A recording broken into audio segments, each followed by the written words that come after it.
베를린 노이어 제의 원앙. 뉴욕의 핫떡에 대한 베를린의 조용한 대답. 5월 1일, 베를린의 봄은 이미 여름처럼 빛나고 있었다. 하늘은 맑고 티어가르텐의 나무들은 연두빛 잎을 가득 펼치고 있었다. 사람들은 마치 오랫동안 기다렸던 햇살을 되찾은 듯 공원으로, 호수로, 카페로 모여들었다. 그날 나는 베를린을 방문한 독일 친구의 추천으로 그 친구와 함께 스페인 대사관 부근에 있는 노이어 제 카페 암 노이엔제를 찾았다. 이름은 카페지만 한국 독자들이 이해하기 쉽게 말하자면 일종의 베를린 프리스타일 비어가르텐이라고 할 수 있다. 다만 우리가 흔히 상상하는 독일식 비어가르텐과는 조금 다르다. 많은 외국인들, 그리고 한국인들 역시 독일 비어가르텐 뒤라고 하면 미넨의 큰 맥주 천막, 축제 분위기, 커다란 맥주잔, 관광객으로 가득 찬 활기찬 장면을 먼저 떠올린다. 물론 그것도 독일 문화의 한 모습이다. 하지만 이곳은 훨씬 조용하고 자연스럽다.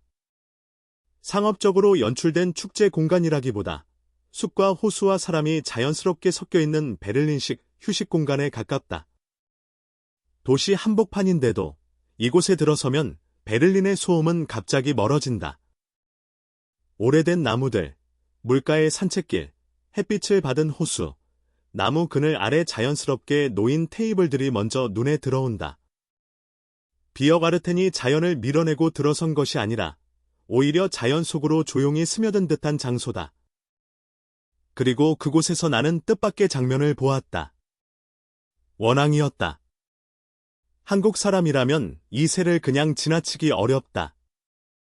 원앙은 한국에서 오래전부터 부부의 화목, 사랑, 길상, 복을 상징하는 새로 여겨져 왔다.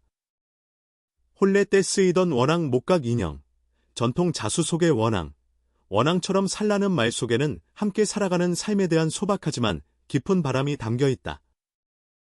그런 원앙이 서울의 고궁 연못도 아니고 한국의 산속계곡도 아니고 일본이나 중국의 정원도 아닌 베를린 티어가르텐의 호숫가에 서 있었다.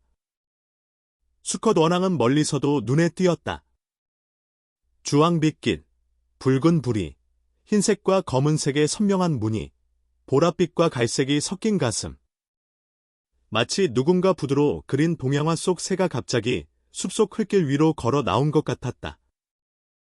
베를린의 봄 햇살 속에서 그 작은 새는 낯설면서도 이상하게 친근했다. 사실 원앙은 원래 동아시아에 사는 새다. 한국, 중국, 일본에서 오래전부터 알려져 있었고 특히 한국에서는 상징성이 강하다.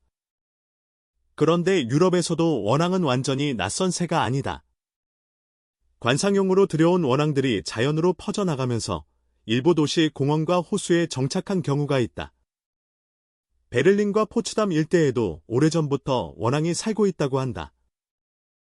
하지만 이상하게도 베를린에서는 이 아름다운 새가 큰 화제가 되지 않은 듯하다. 몇 년 전 뉴욕 센트럴파크에 원앙 한 마리가 나타났을 때는 달랐다. 사람들은 그 새를 보려고 몰려들었고 사진가들과 언론이 따라붙었다. 뉴욕에서는 그 원앙이 하나의 도시 현상이 되었다. 핫떡이라는 별명까지 붙었고 센트럴파크의 작은 스타가 되었다. 그런데 베를린에서는 이 새가 조용히 산다. 아마도 이건 역시 베를린다운 일인지 모른다. 이 도시는 때때로 놀라운 것들을 너무나 아무렇지 않게 품고 있다. 그날 노이어 제 주변의 풍경은 원앙만큼이나 인상적이었다.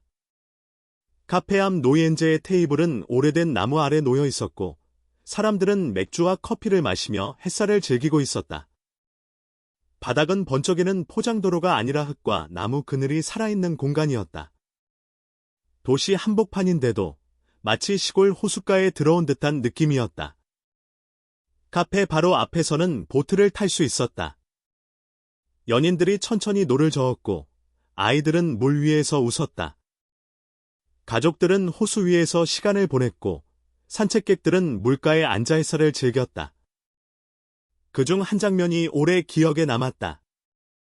한 아버지가 여러 아이들과 함께 작은 보트에 앉아 있었다.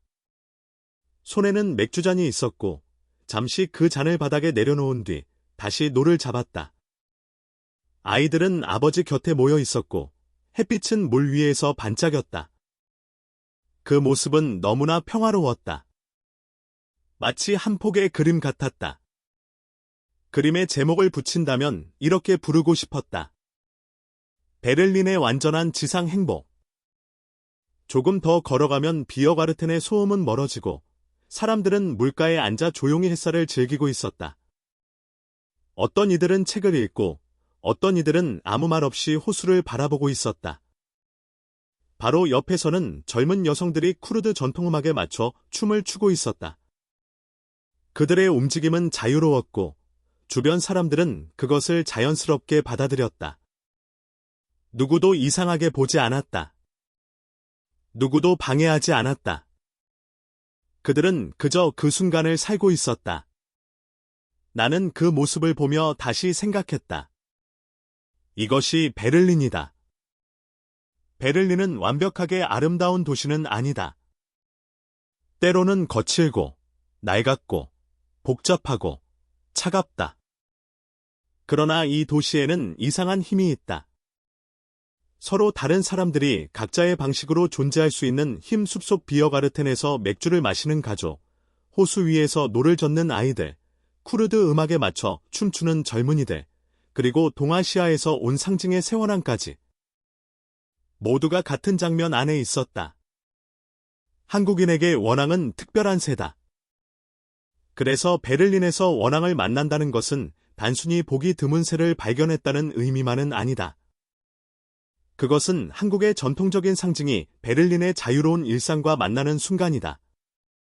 한국의 혼례 문화와 독일의 공원 문화가 동아시아의 길상 이미지와 유럽 도시의 봄 풍경이 아주 조용하게 한 장면 안에서 겹쳐지는 순간이다. 아마 많은 베를린 사람들은 그 새를 그냥 예쁜 오리라고 생각하고 지나쳤을 것이다.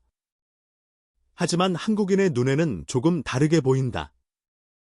그 작은 원앙은 이렇게 말하는 것 같았다. 행복은 꼭 멀리 있지 않다고. 행운은 때로 아주 조용히 찾아온다고. 그리고 자유로운 도시는 낯선 존재도 자기 방식대로 살아가게 해준다고. 베를린 티어가르텐의 노이어제. 스페인 대사관 북은 카페 앞 노이엔제 옆에 작은 숲길. 햇살, 물결, 보트, 아이들의 웃음, 나무 그늘, 쿠르드 음악, 그리고 한 마리 원앙. 그날 나는 베를린에서 한국의 상징을 보았다. 그리고 동시에 베를린이라는 도시의 본질도 보았다. 자유, 자연, 가족, 낯선 것과 함께 살아가는 힘. 혹시 베를린에 사는 한국인이라면 또는 베를린을 여행하는 한국인이라면 어느 맑은 날 티어가르텐에 놓이어 제를 걸어보기를 권하고 싶다. 독일식 비어가르텐을 꼭 미넨식 맥주 축제로만 상상하지 않아도 좋다. 베를린에는 이런 방식의 비어가르텐도 있다. 숲속에 있고, 물가에 있고, 사람들의 일상 속에 조용히 섞여 있는 곳. 운이 좋다면 물가 근처에서 원앙을 만날지도 모른다. 그리고 그 순간 당신도 느낄 수 있을 것이다. 베를린이라는 도시는 가끔 아주 작은 새 한 마리를 통해서도 우리에게 조용한 행운을 보여준다는 것을